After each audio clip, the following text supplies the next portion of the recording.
We are We are cultivate. cultivate cultivate. Cultivate. We are Cultivate.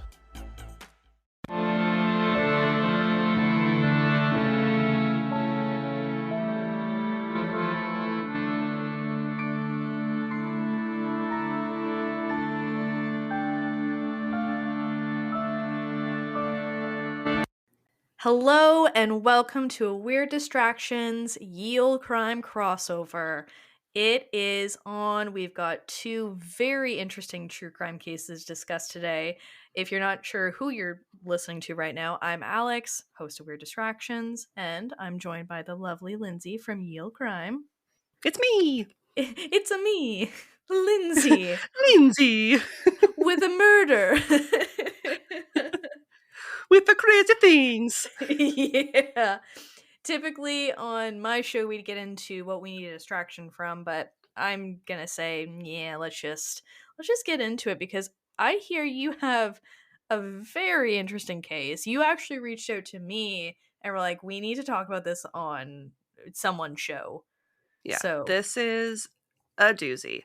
And because it takes place in the 1980s, which is, mm, 80 years past my typical timeline, that's also part of why I wanted to do a collab. But shall we transport ourselves back to the 80s and get into it? I mean, absolutely. I was a blink in my parents' eyes back in the 80s, so I'm ready to hear about all the things that happened before my birth. I was 1 when this happened, so Woo. so my memory of it is crystal clear. Yeah, remember it like it was yesterday. The evening of March 18th, 1984 would mark the start of one of the most bizarre unsolved cases to ever take place in Japan. Ooh, I got chills already. I know. At 9 p.m., 3 kidnappers hidden behind masks and armed with guns broke into the Nishinomiya home of the president and CEO of the Izaki Glico Company, 42-year-old Katsuhisa Izaki. The company, which is more commonly known as Glico, is famous for selling sweets, most notably Pocky. Are you familiar with Oh, Pocky? isn't that like the strawberry dipped? Yep, Okay, like the yeah, sticks. work. Yep, Yep. okay. So they sell pretty much everything, such as hamburger meat and ice cream, in addition to their sweets. Wait, what? Yeah. So, like, they're What? kind of like in Japan, more of like a grocery, like a broader grocery type brand. Okay. Obviously, for importing, we wouldn't import meat from Japan, but Right. Pocky is super easy to import, and it's one Yep. of their most famous things. They're dipping it and doing it. Fair enough. Yep. And their products are crafted with oyster glycogen, which is said to have a health boosting effect. Okay. Just Well, a fun fact. it sounds like it's jelly. Like it sounds I picture it like a jelly substance for some reason. Yeah, it's weird. I don't know how that works for everything or like shellfish allergies, Yeah. but you do Go you, off. Clicko. Yeah. Izaki's kidnappers forced their way into the residence after first breaking into the home of his mother. Whoa, rude. Yeah, they left her bound and gagged in her home before using her spare keys to enter the home of her son, who lived next door. That's just really offensive. Like the whole, I mean, obviously this is going to be offensive and rude and awful and terrible, but did they really have to gag her? Like, was that necessary? Yeah, like if her son is 42, we can assume she's like an older woman. What is she gonna Yeah, do? I'm sure part of it was they just didn't want her screaming and like alerting her son to what's going on. But I at the same guess. time, it's like, don't gag little old ladies. That's Yeah, not don't nice. gag little old ladies. That needs to be like one of the 10 commandments. Don't gag little old ladies. There's no need. It's unnecessary. Just don't do it. Just It's don't not a do good look. it. Looks real bad on you. Once inside, they bound and gagged his wife and daughter before dragging him out of the bath. Oh, poor man was scrub-a-dub-dubbing. He gets dragged I out and know. that's just okay, trauma. They left his family behind, unable to call for help after cutting the phone lines before Ooh. shoving him naked into a vehicle that was outside. So that they're just like, all right, here we go. Like, I would be so pissed. I would be so angry because bath time for me is when I relax. It's when I, am chilling, get some Epsom salts in there, a little bit of vanilla scented mm-hmm. bubble bath, maybe light a candle if you're feeling really stressed. And the fact they're just like, let's drag you out and shove you in a van. By the way, we've gagged every woman in your life that you care about. Right. It's like the opposite of what you want Oh my during God. pastime. His Ugh, kidnappers gave him a coat and ski hat as they transported him to a warehouse in Ibaraki near the river docks where they announced their demands. So at least they put something on him. barely, but yep. Yeah, The waist down, he's just freeballing it. free ball. Free balling it. Referring to themselves as the monster with 21 faces, they wanted 1 billion yen, which equates to about $9 million, dollars, as well as 220 pounds of gold bullion. The ransom letter had been found in a nearby phone booth. It isn't bouillon like the stuff you use in like chicken stock? Like isn't that the brand name? That's It what vibe I is, would do. but I think bullion is also like when gold is in like the brick form. Like Yes, I could be I wrong. believe. I could be wrong, but I feel like it's like the bars of gold, I mean, it sounds which correct to me, but it's all granulated gold in like little jars. yep. The huge ransom amount, not to mention the high profile kidnap victim, intrigued and confused the people of Japan. Crime rates in the country were particularly low, and what little crimes there were dealt with quickly by the police. In Hmm. fact, there were only 27 reported kidnappings in the whole of Japan in 1983, and the police had solved 97% of all murder cases, making them one of the most effective Wow. police forces in the world. Wow, that's amazing. I know, right? Like, Can we get that's some of that? crazy. No I shade know. to police forces, but damn, it is possible. I know. And I don't know if it's changed since the 80s, but that's pretty Still. impressive statistics. Well, especially in a time where, forensic technology isn't where it's at today, right? The fact that Mhm. they have those stats and they're like, "Yeah, we do it." Again, no shade to police forces, but still, ooh. Well, they didn't have, like, cell phones, pinging No. locations, and tracking and all that kinda stuff, like, that's impressive. That's very impressive. This elusive organization was able to avoid police capture like nothing the Japanese police had ever encountered before. The Osaka based extortion ring seemingly crafted their name from a shape shifting thief in a 1936 detective novel titled The Fiend with the 20 Faces by Hmm. Edogawa Rampo. The pseudonym was used by Harai Tairo and based on the Japanese translation of Edgar Allan Poe's name. Oh, spooky. Okay. I see you. I I see know. you. Spooky little thing. Here's how the novel starts.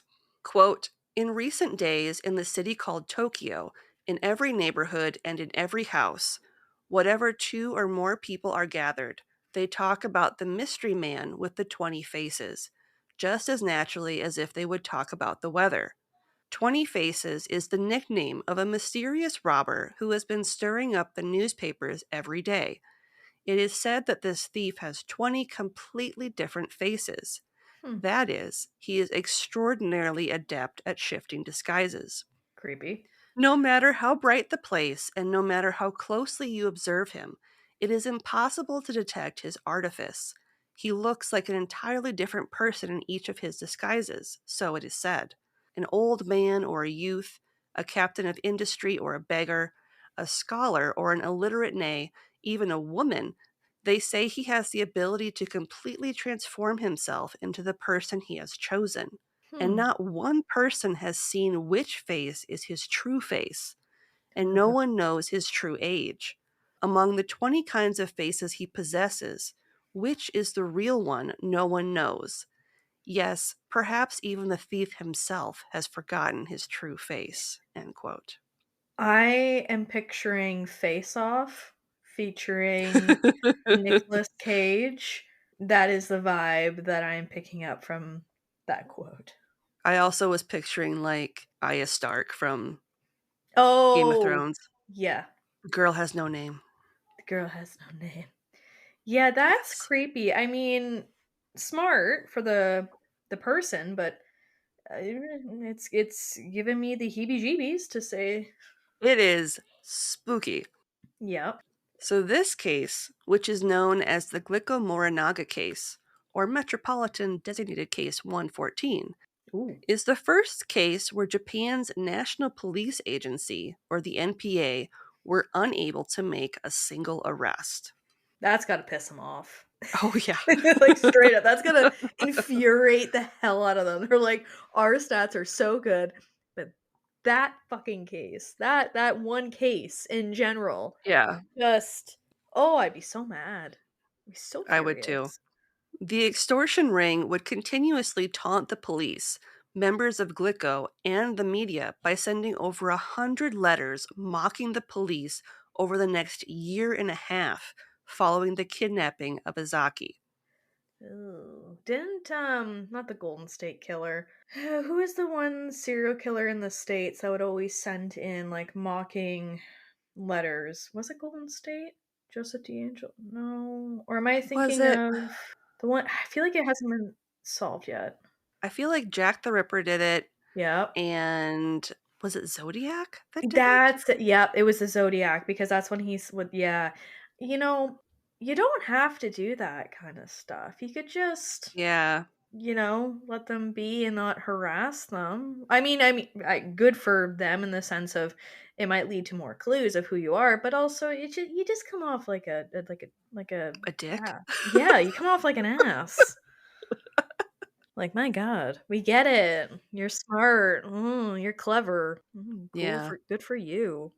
Following Izaki's kidnapping, roadblocks were established around Osaka and the city was put on lockdown as the NPA searched for him.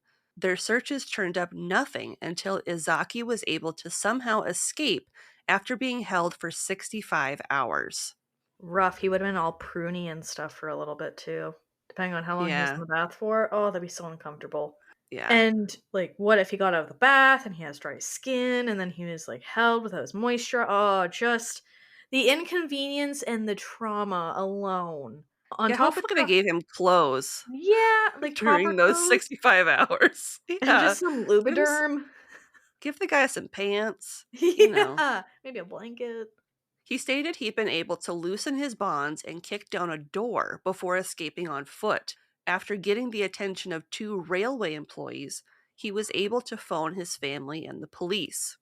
Everyone was relieved to see him alive and unharmed following his harrowing ordeal, all without the crazy ransom being paid. Interesting. Okay. Mhm. Marilyn Ivy, who is associate professor of anthropology at the University of Washington, stated in a paper that the letters that would become synonymous with this case fell within four subcategories: threat letters, written challenges, warning letters, and end of hostility letters. End of hostility. Yeah, Interesting. kind of like Okay. a we're done type of letters. Like, Yeah. it's, Okay. it's Like weird. like a weird breakup letter. A Dear John letter. Yeah. One of the first threat letters, published April 8th, 1984, read, quote, "To the stupid police. Whoa. Okay. Are you idiots? What are you doing with so many people? If you were pros, you would catch us.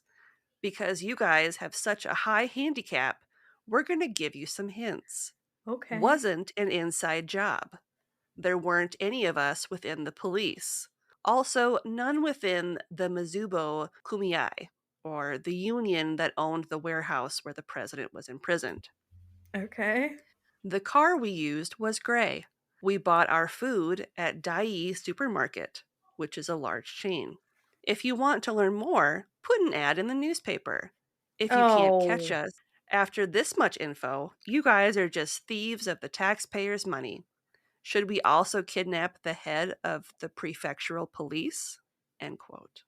You can't see my face right now, but my jaw is dropped. That is ballsy. And uh, my narcissistic alarm is going off. Like, you guys are Mm-hmm. so stupid. You can't catch us. We're doing amazing. Here's some clues that would obviously catch us if you were like, oh my gosh. What? Mm-hmm. Ugh. Newspapers would print these and other letters that came in over the following months, all signed with Kaijin Nijuishi Menso, which roughly translates to the mystery men with 21 faces in English. Over time, the phrase would be translated to the monster with 21 faces.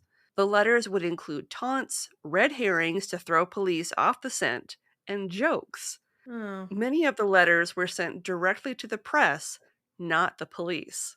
Oh. Okay. Yeah. Interesting. But this wouldn't be the end of things for Izaki or the Glico Company. Hmm.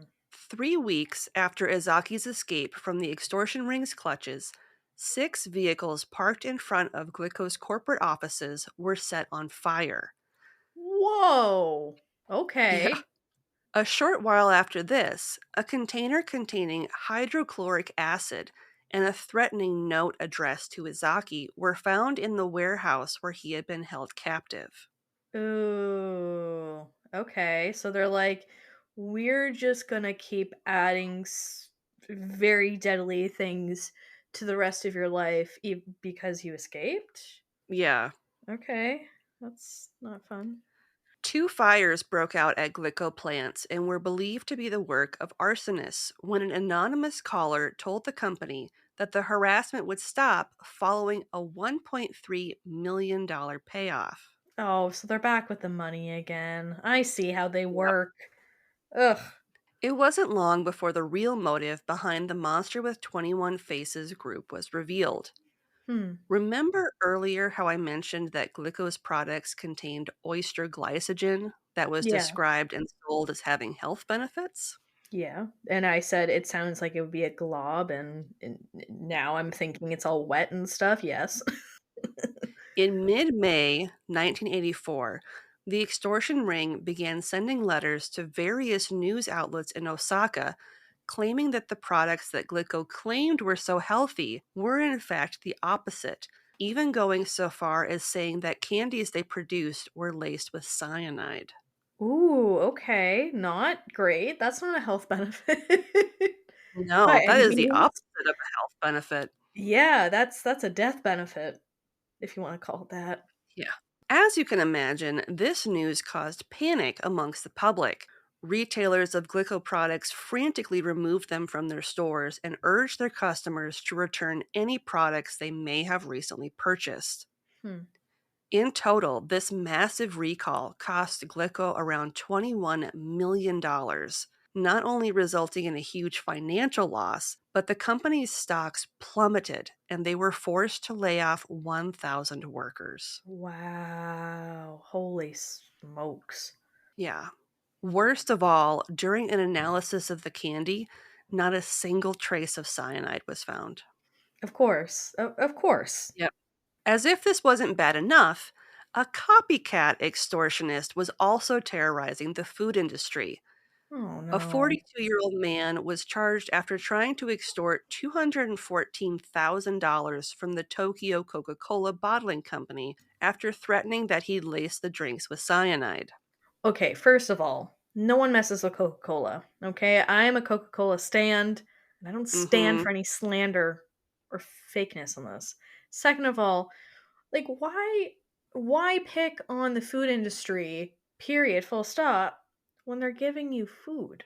Like they're putting products out there that you ingest and you indulge in. And like what I just it's just a weird Yeah, entity to bully. You know, I yeah. get it if they're corrupt as hell, and I mean, I'm sure many big food things are corrupt, but regardless, pick someone else. Pick a politician for crying out loud.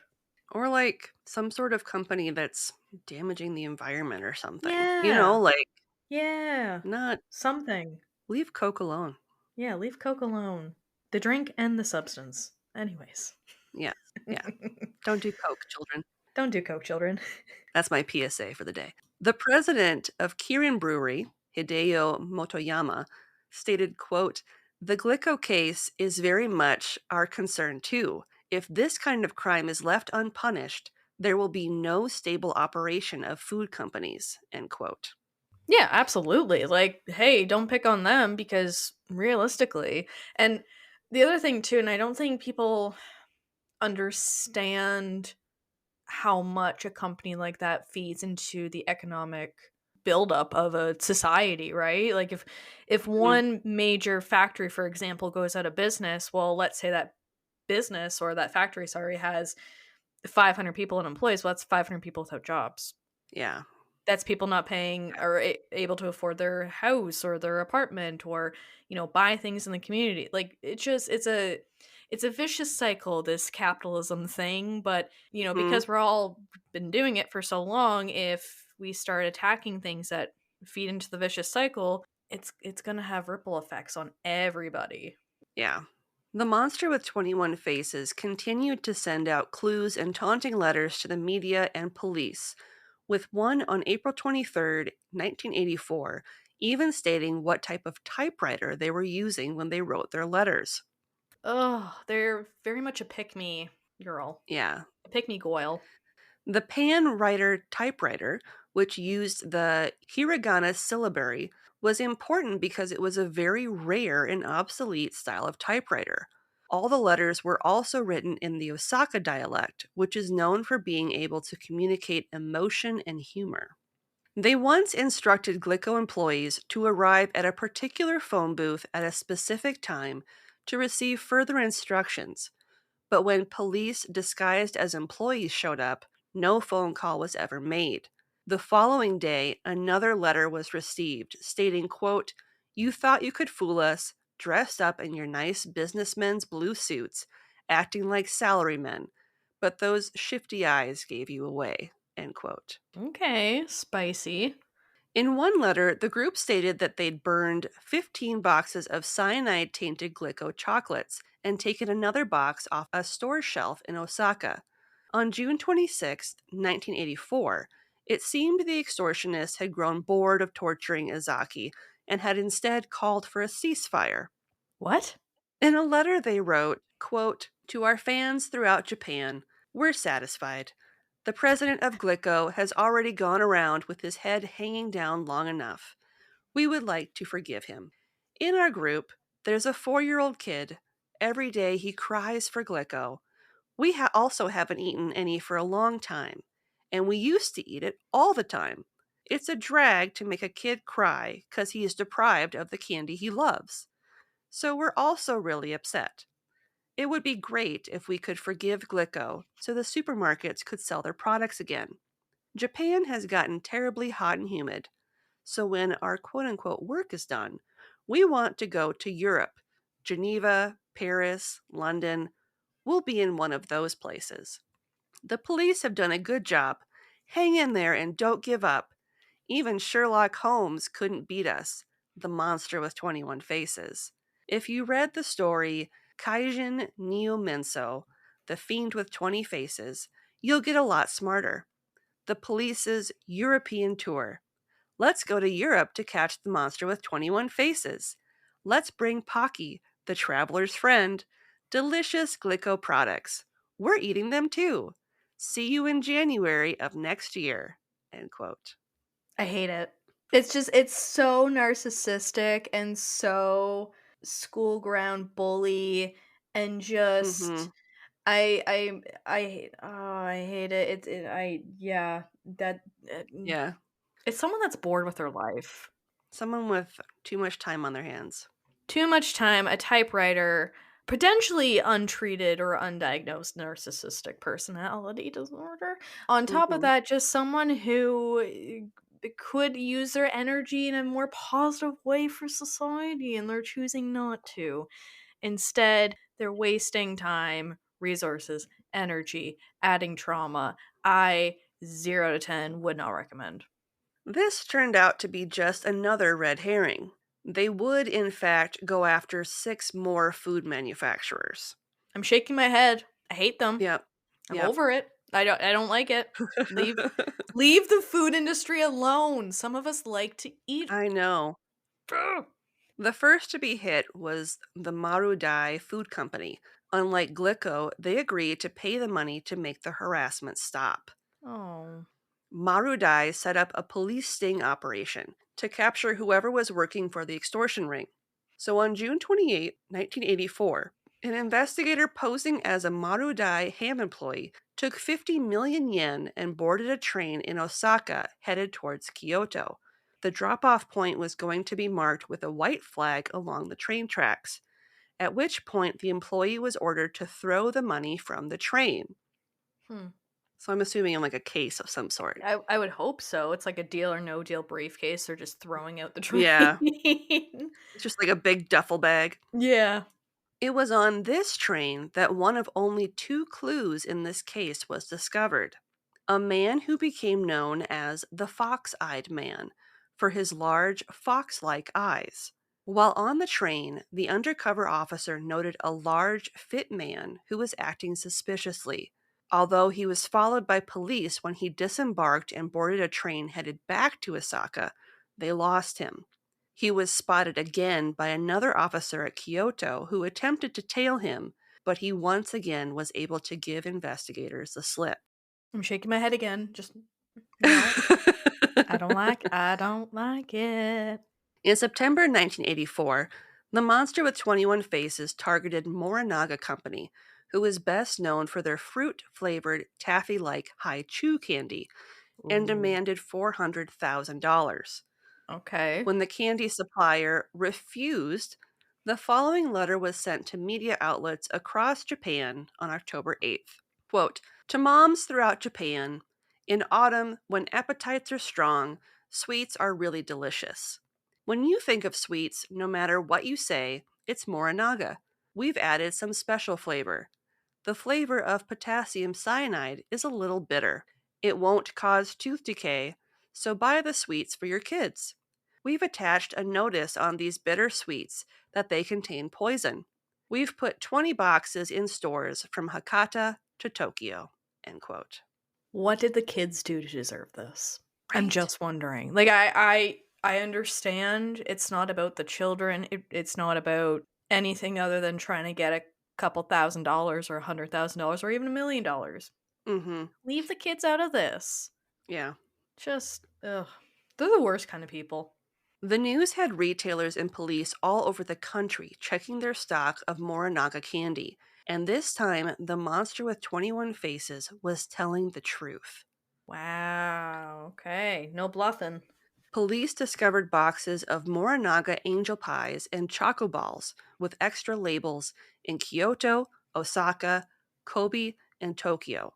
The labels read, Danger, contains poison. You'll die if you eat this. Signed, the monster with 21 faces. It's weird to me that they did that. Like, this is interesting because do you think that had they actually wanted something to happen, they just wouldn't put the labels in? Yeah, It's very attention seeking in a weird way. I don't know how else yeah, to describe it. That might be a better way to describe it, but it's just we did this. They actually followed through with doing it that way, but why? I'm not saying it's good that like it would have been better that they didn't because people probably would have died. Kids would have died, yeah. but why go through that effort? It just seems excessive. Unlike previous threats, this time the candies actually did contain cyanide. Between October 1984 and February 1985, 21 packages containing cyanide laced candies were located. That's like prime candy season 2. Bastards. Mm-hmm. As if this wasn't terrifying enough, the group sent more letters to media outlets, letting the public know in no uncertain terms that they meant business when they said that next time there wouldn't be labels on the deadly candy. So that's maybe why they did it. They're like, "Oh, this time we'll label it, but just wait. Next time we won't, and we might not say anything." Smart Mm-hmm. assholes. They're smart assholes. On October 7th, security footage was captured in a store in Osaka of a man wearing a baseball hat placing Glico chocolate on the store shelf when the letters about the poison candy had been released. Hmm. The news of the videotaped man was made public on October 15th. Due to the bad light and low quality of the lens of the security camera, not to mention the fact that the store had reused the same tape over and over again for the past year, it was hard to glean more information about the man in question. The video was sent to the state of the art labs of NHK, which is Japan's national public television, Hmm. but the image could only be improved slightly. All that they were able to glean of the person in question was that he was a man in a Yomiuri Giants baseball cap wearing glasses, had permed hair, and appeared to be around 170 centimeters tall. Interesting. Okay. Just like Glico before them, Morinaga Company soon found itself suffering from boycotts and lost profits, with their stocks dropping around 22%. I mean, whoever is responsible for this is getting what they want in the sense that they're watching these companies suffer, right? Like I picture someone Mhm, who's like very anti-capitalist, people making mhm. money, eat the rich, but I just don't like the way they're going about it. The fox-eyed man was spotted again during a money exchange with the House Food Corporation in November of 1984. The company worked with the police when the extortion ring demanded $410,000 be delivered to a rest stop near Otsu on the Mishin Expressway. They were to hide the money in a can under a white cloth. Although the cloth was there, the can wasn't, so officers called off the operation. Okay. Fair enough, I guess. It was later discovered that officers from the Shiga Prefecture Police had investigated a suspicious vehicle near where the money was supposed to be dropped.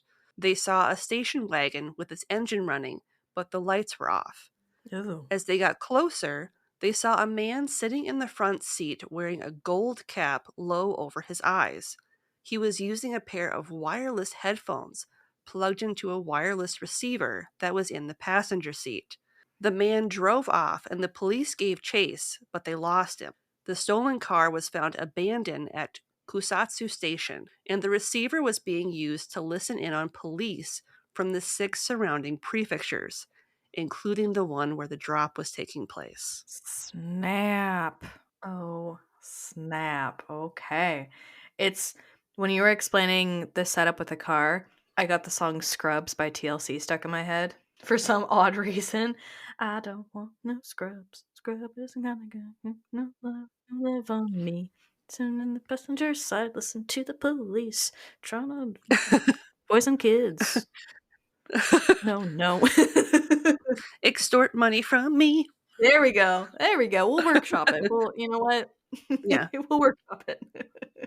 we'll work it. The monster with 21 faces went on to demand 100 million yen from Fujiya Company and 50 million yen from Surugaya, other candy companies.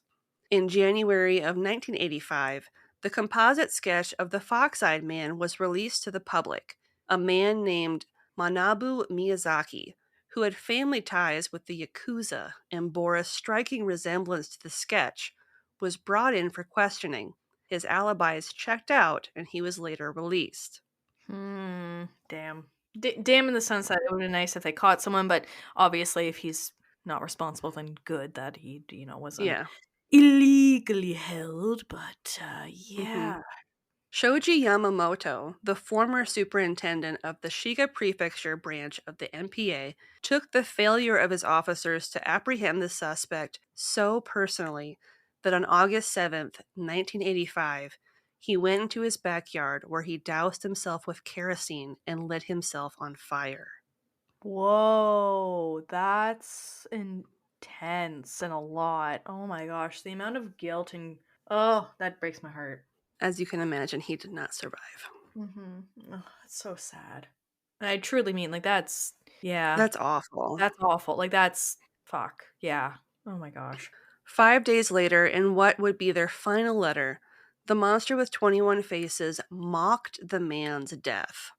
No. Get wrecked. Are you serious? Hmm. Oh my gosh, these people, if it's more than one person, they're awful. If it's one person, they're awful. Like, they're just I Yeah. can't. Wow, okay. Quote, Yamamoto of Shiga Prefecture Police died. How stupid of him. We've got no friends or secret hiding place in Shiga. It's Yoshino or Shikata who should have died. What have they been doing for as long as 1 year and 5 months? Don't let bad guys like us get away with it. There are many more fools who want to copy us. No career Yamamoto died like a man. So we decided to forget about torturing food making companies. It's not us, but someone copying us. We are bad guys. That means we've got more to do other than bullying companies. It's more fun to lead a bad man's life. End quote. Wherever this person or these people are, I sincerely hope every single day they are stepping on Lego. Oh And God, yeah. and even worse things, because that is just, get therapy. Do something other than that. Like I said before, the amount of energy and time you're putting into all this negative crime and harassment, you could twist that positively and throw it into society and actually have something really amazing, I'm sure, come out of it. Like, I don't understand. I don't get it. Yeah. I don't like Yeah. it. After that, nothing. No more letters, no more scares. It was like they just disappeared. Wow. During the investigation into the case, 1.3 million national and local police from 5 prefectures investigated 125,000 suspects, ranging from disgruntled Glico employees who lost their jobs following a merger of 2 Glico subsidiaries to stock manipulators out to drive down the cost of shares, to people with a personal vendetta against Izaki himself. The more outrageous suspects included North Korean secret agents and the Yakuza. Huh. Okay. I know, Interesting. it was random. That's random. Every single one of them was cleared, but several theories were developed as a result of the interviews and tips that poured in. Unfortunately, none of the 28,300 tips, which were all followed up on, panned out. That's awful. One theory was that it was Izaki himself, and according to Shichi Tagawa, the then head of the National Public Safety Commission, he told the Mainichi newspaper, quote, right from the beginning, we haven't been getting much help from the Glico president, end quote. Interesting. Well, I mean, I can understand why they think maybe, but also the man was dragged out of his bathtub mid probably bubble bath. His wife, daughter, and mother were gagged and tied up. Forgive him if he might be a little traumatized. Or not willing to dive into that kind of trauma. Well, that's the thing too, right? I mean, this is the 80s, and in a Hmm. country that's, I don't want to make assumptions, but a country that isn't maybe already historically known to be as supportive of mental health. I could be super wrong. Hmm. I say this as if I know everything. I don't. But also a time frame where worldwide mental health is just not looked at. I mean, Yep. they could be very well right. Maybe he was behind it, but it doesn't really make sense. Like, why would you do that? Like, why? You would lose so much Yeah. money. Yeah, what would he stand to gain Yeah, by there's doing no that? outward motive that has a solid foundation. Hmm.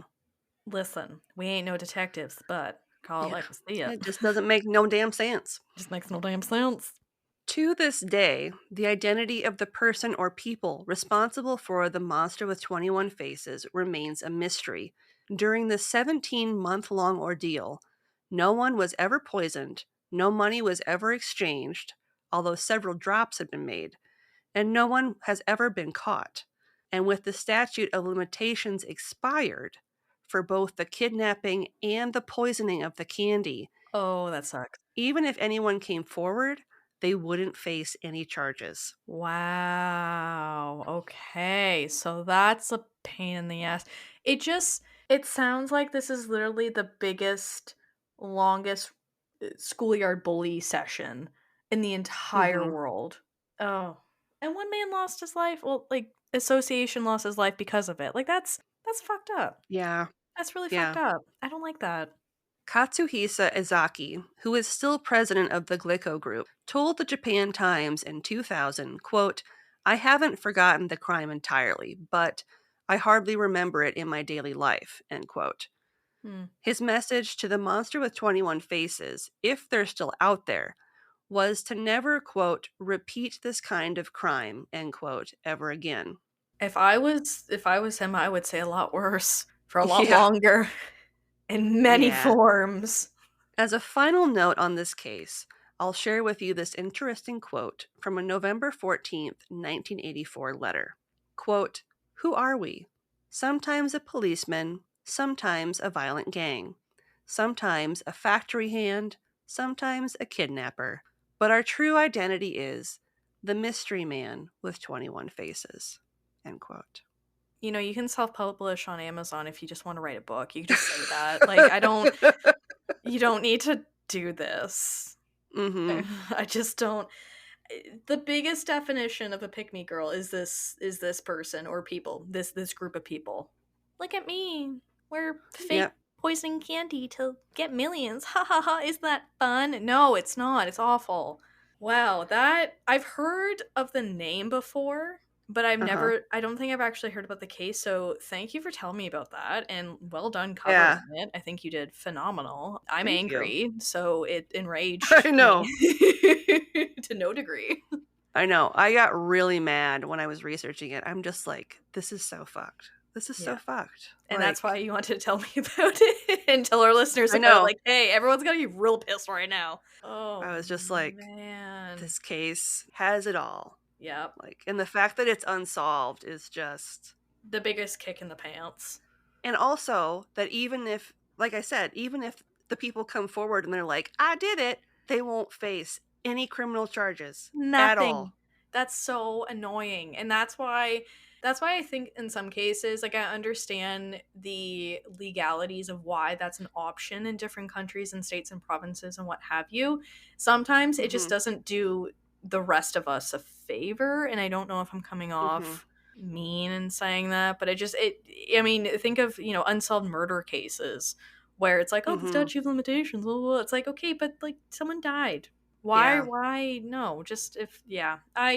Oh, my blood pressure is high. And I hate to say it, but it's only going to get higher with my case. Oh no. So, All right. yeah, my case sucks. It's not as long because there's not as much information.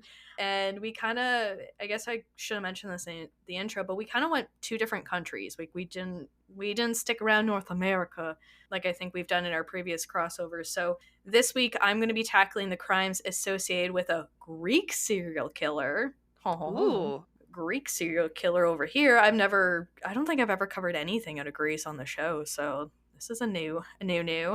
Nice. Yep. So this Greek serial killer, who has been referred to as Greece's very own Jack the Ripper, Oh damn. yep, specifically dubbed the Athens Ripper, this guy just sucks, and we don't know a lot about Mm. his history, so it makes it harder to try and understand what he's coming from, or what was going on, really. Mm-hmm. Before we dive in, my section, as mentioned, will be a bit short just because there's not a heck of a lot of information out there. This could be for very different reasons, but regardless, it's a case that I still want to highlight.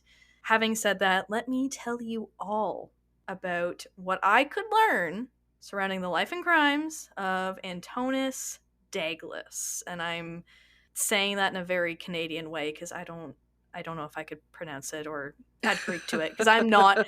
I think I'm 0% Greek, if anything.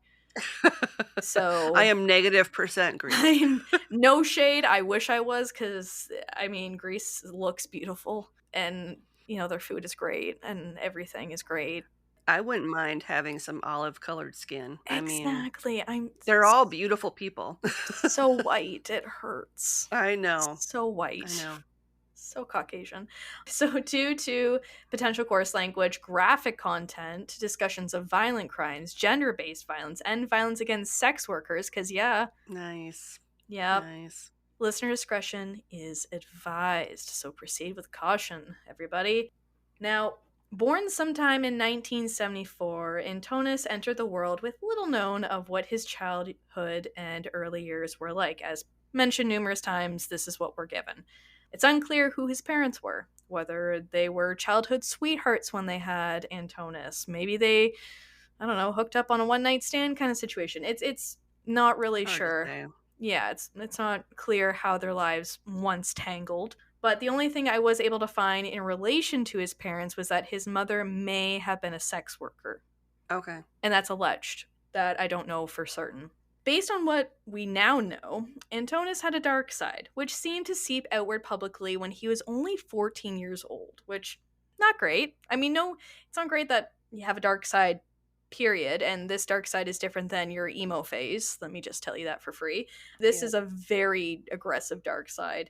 Based on what I gathered online, in 1988, Antonis was arrested for seducing a minor, and again, he was arrested in 1989 for attacking a group of men with a knife. Oh, geez. Yeah, 0 to 100 real quick. Mm-hmm. He's already a pretty high risk offender in the sense that his crimes are random in terms of victims and violent. There's not really a lot of motive. It's like all over the place. In my mind, he's high risk. Like, he would be someone, if he was on probation or some kind of parole, you would want to see him on a regular basis, because it's like, okay, this guy's not gonna do well unless you offer supports and get involved pretty quick and pretty rapidly and repetitively. Sadly, his crimes only get worse from here. Oh, no. As a young adult, Antonis obtained work as a truck driver, presumably meaning he was given access to a vehicle and was set to drive all over the country.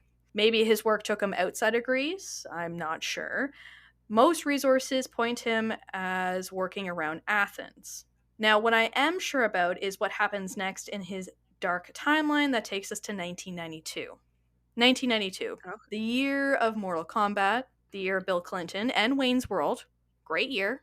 Mm-hmm. But meanwhile, across the Atlantic Ocean, Antonis began what many would describe as a killing spree. Oh, geez. Okay.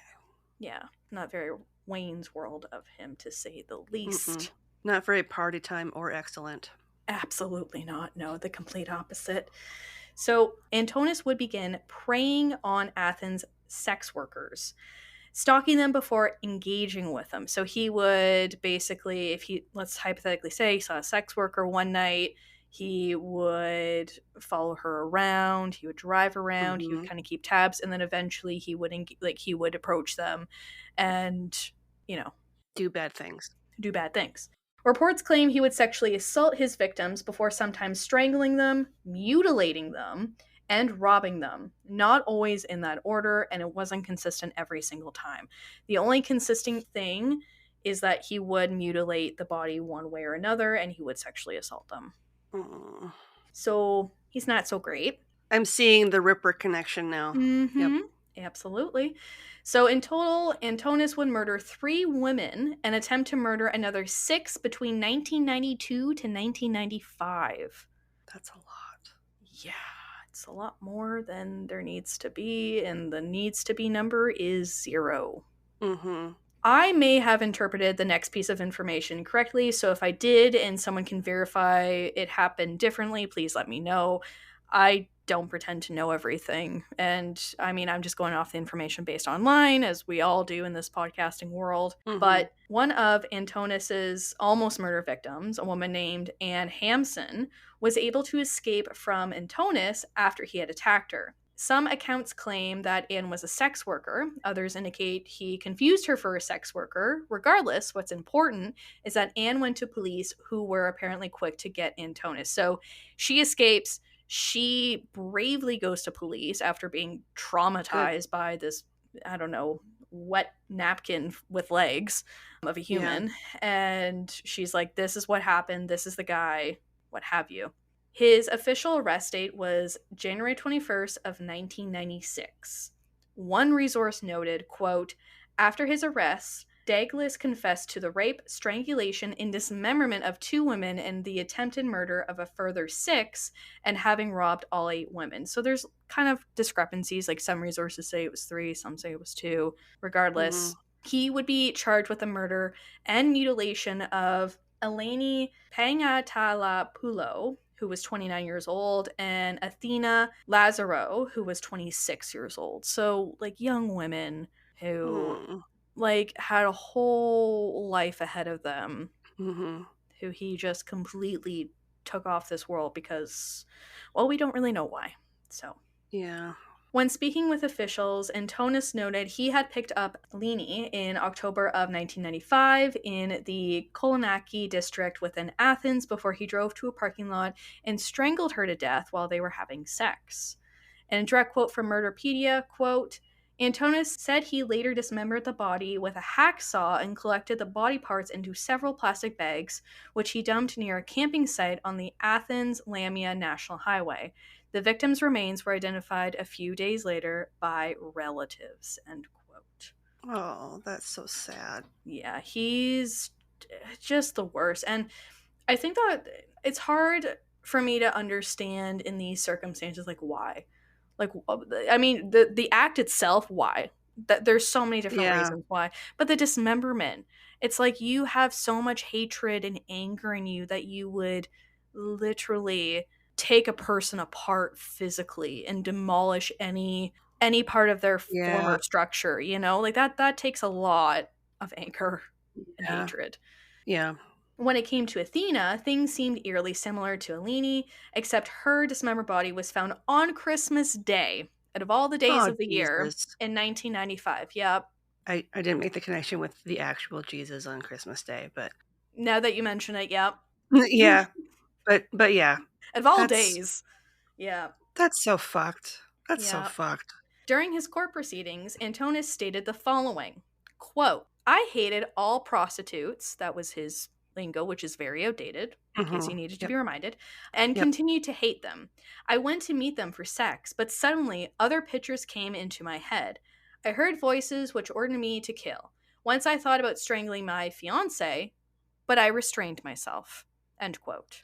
The fact he had a fiance is mind-boggling. Absolutely. And this quote, actually, the reason why I wanted to obviously highlight it and kind of, yeah, highlight it really is because we learn more about him. I mean, we learn that he had a fiance and mental health problems potentially. I mean, again, I'm not an expert in mental health. I've worked in mental health. I just, what he's saying, it's like, ooh, this is a flag that maybe there's something going on in your little noggin, that maybe Mhm. should be treated by a professional, Yeah. licensed physician, Mhm. psychiatrist, psychotherapist.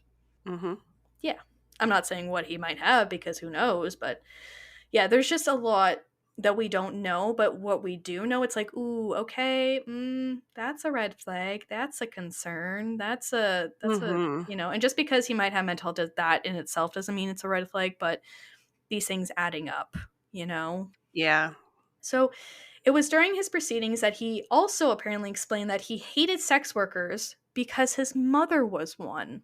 There it is. There Okay. it is. Yep. There it is. So it's hard to make assumptions as to like what his childhood could have been like. We could sit here and we could try and come up with different theories.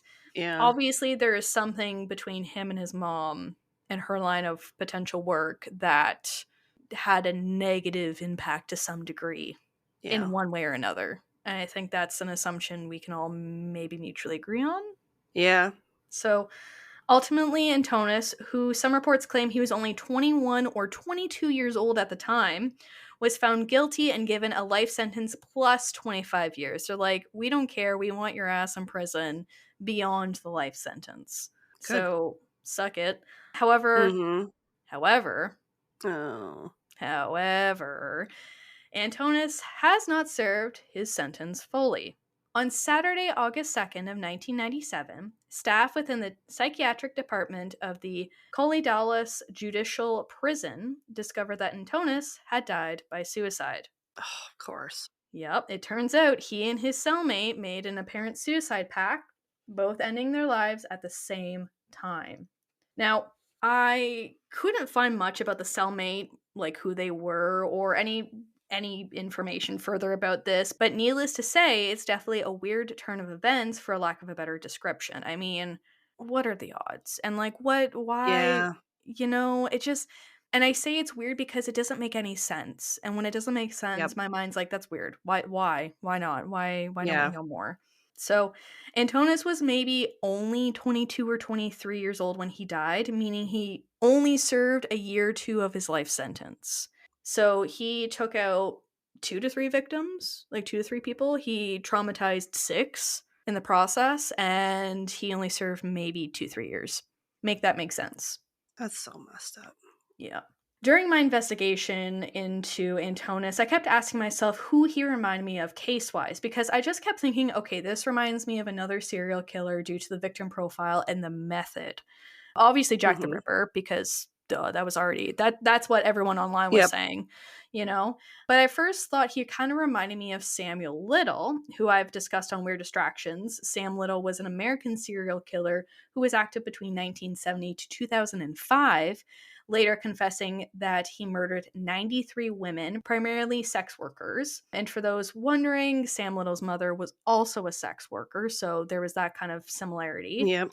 But Yep. Antonis also reminded me of Gary Ridgway, Oh, yeah. yep, known by media outlets as the Green River Killer. His victim profiles were primarily sex workers whose bodies he would, like Antonis, carelessly dump.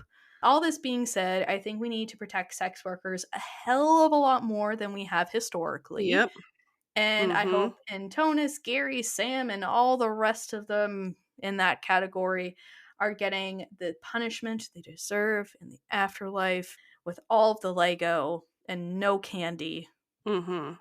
Just cyanide. Just straight Yep. cyanide candy. And Yep. that's the case. That's all I got today. Mine was a shorty, but boy, I was pissed writing this.